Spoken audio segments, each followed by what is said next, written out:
శ్రీ గురుభ్యో నమః. చిన్ననాటి చందమామ కథలకు స్వాగతం. ఈనాటి కథ శీర్షిక మార్పులేని మనిషి. రాసినవారు ముద్దా సోమప్ప శాస్త్రి, మద్రాసు. ఒక ఊరిలో ముగ్గురు అన్నదమ్ములు ఉండేవారు. పెద్దవాడు సూర్యవర్ధనుడు, రెండోవాడు చంద్రవర్ధనుడు, మూడోవాడు బాలవర్ధనుడు.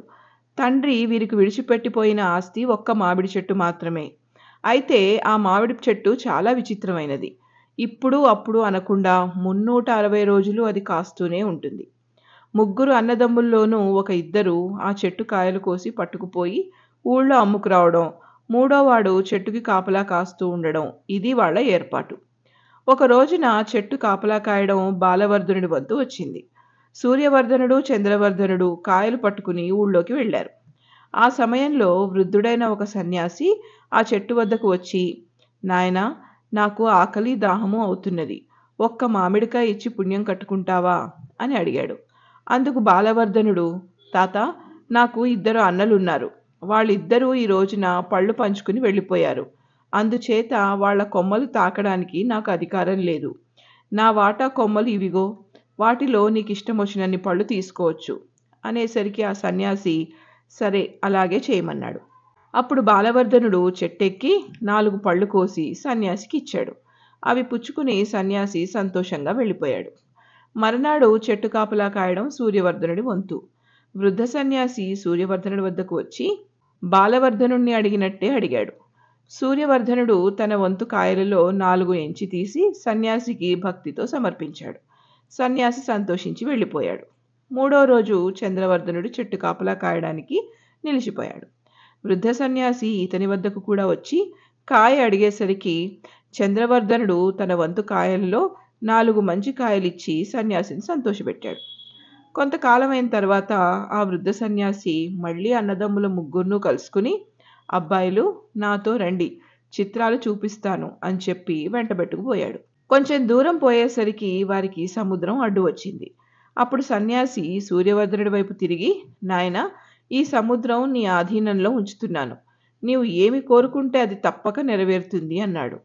అయితే ఈ సముద్రంలో ఉండే ఉప్పు నీళ్లన్నీ తీయటి తెల్లటి క్షీరములుగా మారిపోవాలి అని కోరుకునేసరికి వెంటనే ఆ సముద్రం క్షీర సముద్రంగా మారిపోయింది. సూర్యవర్ధనుడు ఆ పాల నుంచి పెరుగు, వెన్న, నెయ్యి తీసి వ్యాపారం ప్రారంభించాడు. త్వరలోనే ధనవంతుడై అక్కడే నివాసం ఏర్పరచుకున్నాడు. తర్వాత సన్యాసి తక్కిన ఇద్దరిని వెంటబెట్టుకుని మళ్ళీ బయలుదేరాడు. కొంతసేపటికి ఒక పెద్ద మైదానం కనబడింది. అందులో కొన్ని లక్షల పావురాల పిట్టలు గింజలు ఏరుకుని తింటున్నాయి. సన్యాసి ఈసారి చంద్రవర్ధనుడి వైపు తిరిగి, నాయనా, ఈ మైదానం పావురాలు నీ ఆధీనం చేస్తున్నాను. నీ మనసులో కోరికేమిటో చెప్పు, నెరవేరుస్తాను అన్నాడు. అయితే ఈ పావురా పిట్టలన్నీ గొర్రెలుగా మారిపోవాలి అని కోరాడు చంద్రవర్ధనుడు. వెంటనే మైదానమంతా గొర్రెలతో నిండిపోయింది. చంద్రవర్ధనుడు అక్కడనే స్థిరపడి ఆ గొర్రెల ఉన్నితో తీవాసీలు నేయించి వర్తకం ప్రారంభించి ధనవంతుడయ్యాడు. పోతే వృద్ధ సన్యాసి బాలవర్ధనుణ్ణి తీసుకుని ముందుకు సాగిపోయాడు. పోగా పోగా ఒక చిన్న ఆలయం, అందులో దేవి విగ్రహం కనబడ్డాయి. అక్కడ ఆగి వృద్ధ సన్యాసి బాలవర్ధనుడితో, అబ్బాయి, ఈ గుడిలో ఉండే దేవిని తలుచుకుని నువ్వు ఏమి కోరుకుంటే అది నెరవేరుతుంది అని అనేసరికి బాలవర్ధనుడు, అయితే స్వామి, దాపరికం ఎందుకు, నాకు ఒక్కటే కోరిక ఉన్నది, ఈ ఊరి పట్టపురాజు కూతురుని పెళ్లాడాలి అన్నాడు. బాలవర్ధనుడి కోరికకు సన్యాసి చిరునవ్వు నవ్వుకుని, భలే గట్టివాడివైనోయ్ నాయనా అని ప్రేమతో వీపు తట్టి అతనిని తన వెంట రాజుగారి కోటకు తీసుకుపోయాడు. వృద్ధ సన్యాసి బాలవర్ధనుడు కలిసి వెళ్లేసరికే అక్కడ ఇద్దరు రాజకుమారులు తయారుగా కూర్చుని ఉన్నారు. ఇప్పుడు రాకుమారి కోసం వచ్చిన బాలవర్ధనుడు మూడోవాడన్నమాట. రాకుమార్తెను పెళ్లాడడానికి ముగ్గురు యువకులు పోటీగా కూర్చునేసరికి రాజుకి ఆలోచన పాలుపోలేదు.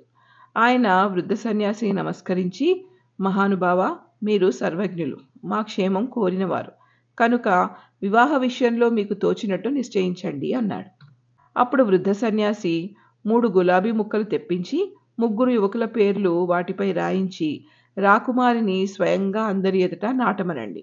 అందులో ఏ మొక్క రేపు ఉదయానికల్లా పూస్తుందో ఆ యువకుణ్ణి ఆమె వరించినట్లే నిశ్చయం అని చెప్పాడు. అందరూ ఈ ఏర్పాటు బాగున్నదన్నారు. అందరి ఎదుట రాకుమారి 3 మొక్కలు నాటింది. సన్యాసి మహిమ వల్ల బాలవర్ధనుడి పేరు రాసిన మొక్క మాత్రం మరునాటికల్లా చక్కటి పువ్వు పూసింది. తక్కిన 2 మొక్కలు నాటినవి నాటినట్టుగానే ఉన్నాయి. కనుక రాకుమారికి బాలవర్ధనుడికి అతివైభవంగా వివాహం జరిగింది. ఆ దేశాచార ప్రకారం అడవిలో ఒక కుటీరం నిర్మించుకుని నూతన దంపతులు 5 ఏళ్ల పాటు అందులో కాలక్షేపం చేయాలి. ఆ ప్రకారమే ఇప్పుడు బాలవర్ధనుడు రాకుమారి నివసిస్తూ ఉన్నారు. ఇలా ఉండగా ఒకనాడు ధనవంతుడైన సూర్యవర్ధనుడి వద్దకు సన్యాసి ఒక బిచ్చగాని రూపంలో వెళ్ళి, చాలా దాహంగా ఉన్నది, నీకు దేవుడు కోకొల్లలుగా పాడి అనుగ్రహించాడు కదా, కొంచెం మజ్జిగ తేట ఇప్పించి పుణ్యం కట్టుకోండి అని ప్రార్థించాడు. దానికి సూర్యవర్ధనుడు, పోవోయి పక్షి, మజ్జిగలు ధర్మంగా పోయటానికి ఇదేమీ చలివేంద్రం కాదు, వర్తకానికి ధర్మానికి చాలా దూరం ఉంది, వెళ్ళు వెళ్ళు అంటూ కసిరిగొట్టాడు.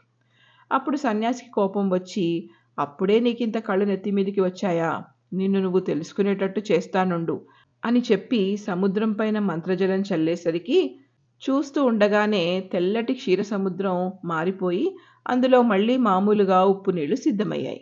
సూర్యవర్ధనుడితో సన్యాసి, మేలుమరచిన కృతజ్ఞుడా, నీవు ఎప్పటిలాగా మామిడి చెట్టు వద్దకు పోయి కాపలా కాసుకుంటూ ఉండిపో అని చెప్పి అదృశ్యమయ్యాడు. ఇక రెండోవాడు ఎలా మారిపోయాడో అని కనిపెట్టడానికి సన్యాసి మారువేషంలో చంద్రవర్ధనుడి వద్దకు పోయి, నాయనా, చలితో వణికిపోతున్నాను, ముసలిముండవాడిని, నీకు దేవుడు ఇన్ని గొర్రెలు ఇచ్చాడు కదా, మీకు పనికిరానిది ఒక చింకి కంబళి ముక్క నాకు పారవేయండి, మీ పేరు చెప్పుకుని కప్పుకుంటాను అని కోరేసరికి చంద్రవర్ధనుడు, సరి మేము నేసిన కంబళిలు 4 నీలాంటి సన్యాసులకి పంచిపెట్టి వేస్తే మేమెక్కడికి పోవాలి, మా వర్తకం ఏవి కావాలి, వెళ్ళు వెళ్ళు అంటూ కసిరిగొట్టాడు. ఓహో, నీ పని ఇంతవరకు వచ్చిందా, నీవు ఎక్కడికి పోవాలో చెబుతానుండు అంటూ మంత్రజలం తీసి అభిషేకించే వరకు అతని కళ్ళ ముందరే గొర్రెలన్నీ పావురాలుగా మారిపోయాయి, గాలిలోకి ఎగురనారంభించాయి. సన్యాసి అతని వైపు తిరిగి, పిచ్చి నాయనా, ఇక ఇంతటి నుంచి నీవు మామూలుగా నీ మామిడి చెట్టు వద్దకు పోయి కాపలా కాసుకుంటూ ఉండు అని చెప్పి అంతర్ధానమయ్యాడు. అన్నలిద్దరి సంగతి ఈ విధంగా పరీక్షించిన తర్వాత చిన్నవాడైన బాలవర్ధనుడిలో కూడా ఏదైనా మార్పు వచ్చిందేమో తెలుసుకోవాలని సన్యాసికి బుద్ధి పుట్టి అడవిలో అతను నివసించే కుటీరానికి వెళ్ళాడు. సన్యాసి ఒక ముష్టివాని వేషంలో సరిగ్గా భోజనాల వేళకు కుటీరంలో తయారై ఆకలిగా ఉన్నది అన్నాడు. ఇక భోజనం చేద్దామని సిద్ధంగా ఉన్న దంపతులిద్దరూ ఆ ముష్టివాణిని ఎంతో ఆనందంతో లోపలకు తీసుకుపోయి తమ కోసం తయారు చేసుకుని ఉన్న అడవి తేనె, ఫలములు, వెదురు బియ్యపు అన్నము మొదలైన పదార్థాలు అతనికి వడ్డించి కడుపు నిండుగా భోజనం పెట్టారు. అబ్బాయి, మేము చూడబోతే 5 ఏళ్ల అరణ్యవాస దీక్షలో ఉన్నాము కనుక ఇంతకంటే ఎక్కువగా ఆదరించలేకపోయాము అని సాధుభూతి తెలిపారు. వారు భక్తితో వడ్డించిన భక్ష్యాలు ఆనందంతో ఆరగించి సాధువు చిరునవ్వు నవ్వాడు. నాయనా, మామిడి చెట్టు కాపలా కాసే నాటి నీ మంచితనం మార్పు లేకుండా ఇప్పటికీ అలానే ఉన్నందున సంతోషించాను. నీవు మంచివాడివి గనుకనే నీకు తగిన భార్య దొరికింది. దేశాచారం ప్రకారం మీరు ఇంకా దీక్షలో ఉండవలసినప్పటికీ అరణ్యవాసం చేస్తున్నామే అనే బాధ మీకు ఇంతటి నుంచి కలగబోదు. మీరు ఎక్కడ ఉంటే అక్కడే రాజభోగంగా ఉంటుంది అని చెప్పి ఆ కుటీరం పైన మంత్రజలం చల్లాడు. తక్షణమే ఆ కుటీరం ఒక రాజభవనంగా మారిపోయింది. అందులో రాజుగారి కోటలో ఉన్నట్టే అన్ని హంగులు అమరి ఉన్నాయి. బాలవర్ధనుడు భార్య మారువేషంలో ఉన్న సాధువును గుర్తించి సాష్టాంగపడ్డారు. సాధువు వారిని దీవిస్తూ అంతర్ధానమైపోయాడు, వారికి తెలియకుండానే. అంతటి నుంచి బాలవర్ధనుడు, రాణి హాయిగా ఉంటున్నారు. ఇంతటితో ఈ కథ కంచికి, మనం ఇంటికి.